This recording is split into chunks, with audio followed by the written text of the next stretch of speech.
Hi, I'm Anthony Sammarco, and I'm the author of Lost Boston. And today we're visiting Boston's Combat Zone, an area that has changed dramatically from the 19th century to the 21st century.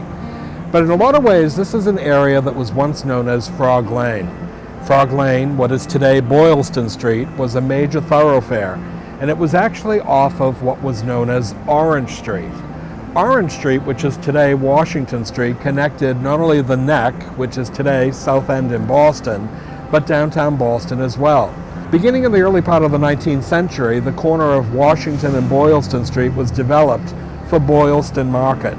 And it was designed by Charles Bulfinch, the great architect who actually designed the Massachusetts State House. And when it was completed in 1810, it was one of 5 markets throughout the town.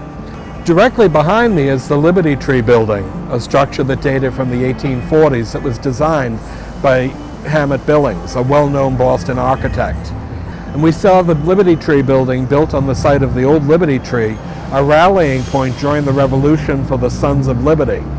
It was cut down by the British during the height of the Revolution, but it would become a major feature of this neighborhood. By the latter part of the 19th century, we would see the Boylston Market being replaced by a larger building that was called the Boylston Building. This structure, designed by Carl Feamer and completed in 1887, was a major downtown building.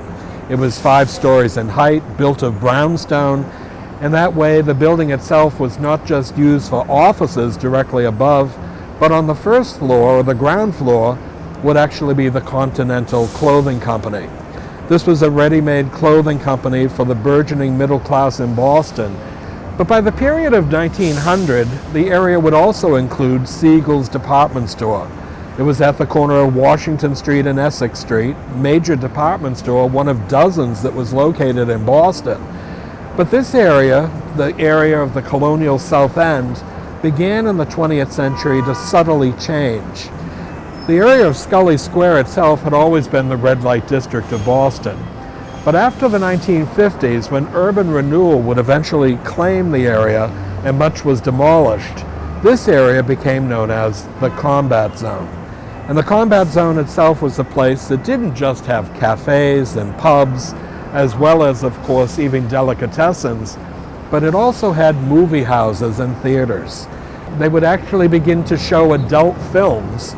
But it was also the fact that in some ways, many of these buildings themselves that had once been not only silent movie houses, but also vaudeville, would actually see tremendous changes. By the period of the 1950s and 1960s, the Combat Zone had become full-fledged.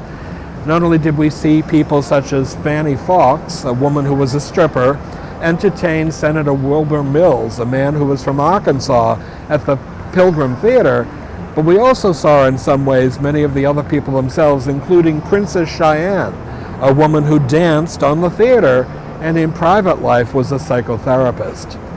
The area of the Combat Zone was salacious, it was titillating, but it was also something that was part of the fabric of Boston.